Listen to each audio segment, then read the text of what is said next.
Hello there everybody, this is Graham, also known as the Collector 75. Welcome to another Transformers review. This one is the recent released Combiner Wars Silverbolt. I have Rob Hayes to thank for this. I saw his video the other day showing that they're out in Smith's, which was pretty handy because like he said, it's not often that the UK seems to get figures before the US, because I don't think they've turned up in the US yet. I can't remember the last time that happened, probably with Armada Unicron is about the last one I remember. Yeah, anyway, so I was very shocked, so I thought I'd go there with my wife and my son, and because it's almost Christmas, and we thought we'd hang around the toy shop. It's always a good thing to do. And yeah, and I was actually pretty damn pleased I did find Silverbolt. But I shouldn't do it, because as what happened before, and what happened usually, I end up spending far too much money. I thought, well, I might just get this, but then I had to spend £100 to get £12 off. There was some other stuff we were going to buy anyway, but there we go. Anyway, so this is Silverbolt. And actually, I really like this. I saw the pictures online before, and I wasn't that taken with it, really, to be honest. Now then, I'm going to come back to the figure one. I just want to show you the box. The box is actually pretty cool, actually. It is under the Generations. You can't really see it at the angle I put, but it is a Generations figure, apparently. So it's quite funny for Toys R Us in England, because they're the only ones for the last year or two that have had the Generations figures. So maybe they've lost their exclusivity. Hopefully they have, because it was bloody annoying. Anyway, they do come with a collector card, which they haven't done since, I think it was around Energon or Cybertron line. Now then, on the back it does have the other robots that make up Superion, the Combiner robot. What is the Decepticon drag strip doing on there when it's an Autobot Combiner? I still haven't figured that one out, and he is official one because he's number one. I'm not quite sure. I don't know whether they run out of Autobots or they aren't ready yet or whatever, I don't know. It is a bit strange in my book. I know Motormaster is coming out using the Optimus Prime mould. That is going. I would pick that up. I'm not interested in Optimus Prime. That really doesn't interest me. I'm not sure about the Megatrons that are coming out. I'm not sure about them yet. I might have to see them actually in hand, because the pictures still on the fence about.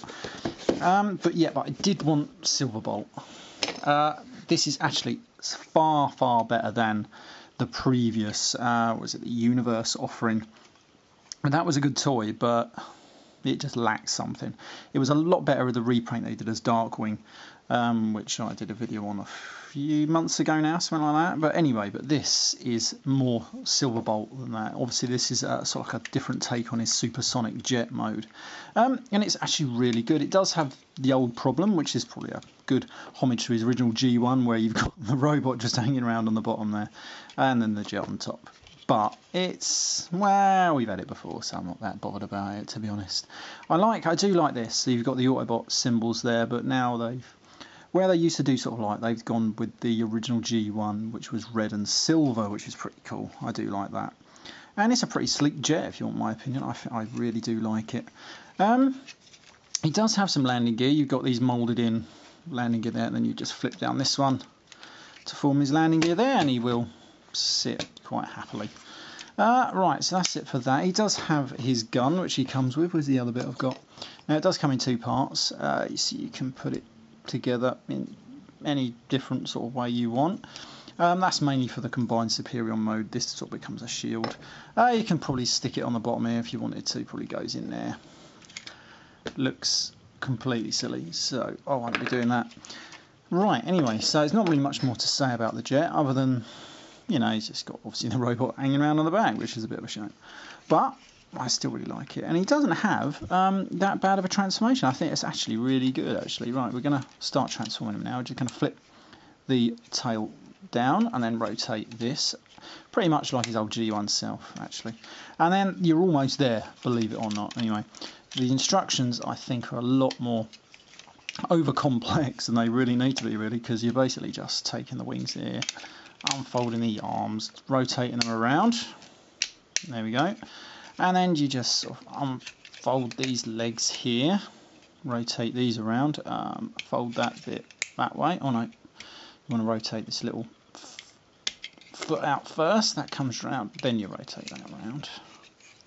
So rotate these little black toes around, close that up, and then we're going to rotate these around to become the front of the legs.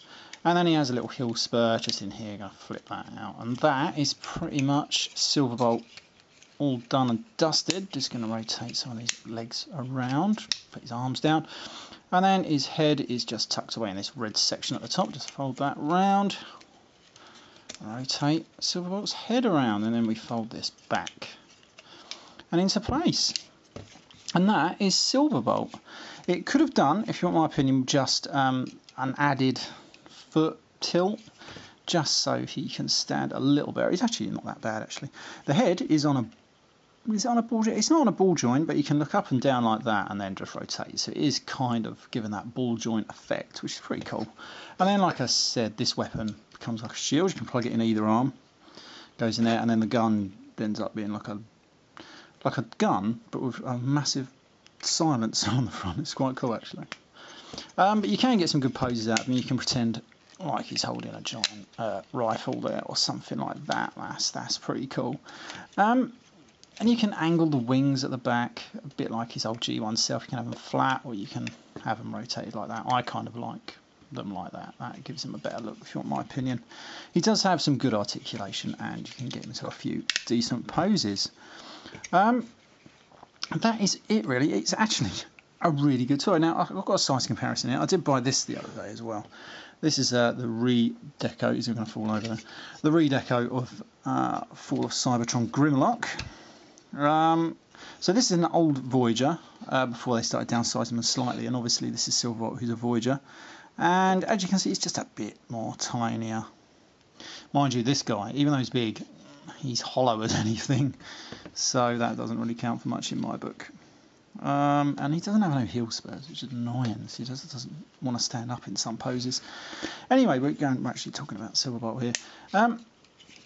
I really do like this little figure, actually. It's a lot of fun. I'm looking forward to getting Motormaster whenever I do see him.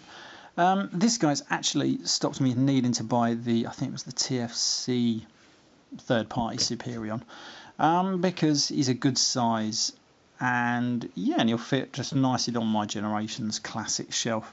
I'm a bit annoyed as well, because if the Motormaster turns out to be good with the other Stunticons, I did buy the Fans Project Stunticons, but you know, that doesn't really matter because I do like them. I'm going to actually get them out and transform them sometime.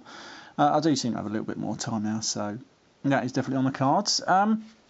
Now then, he obviously does have another combined mode, which he becomes the torso for the Superion robot. I'm not going to show that off here because it's quite easy, really.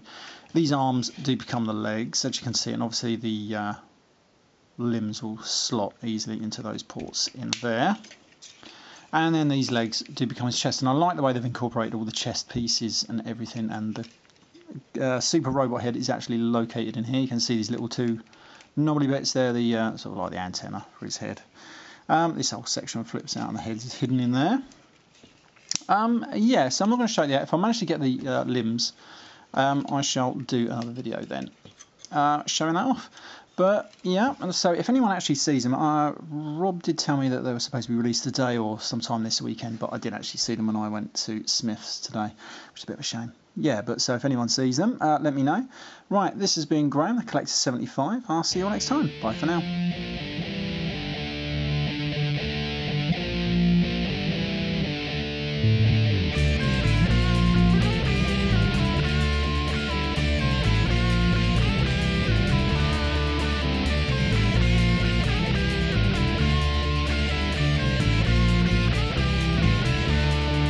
Thank you.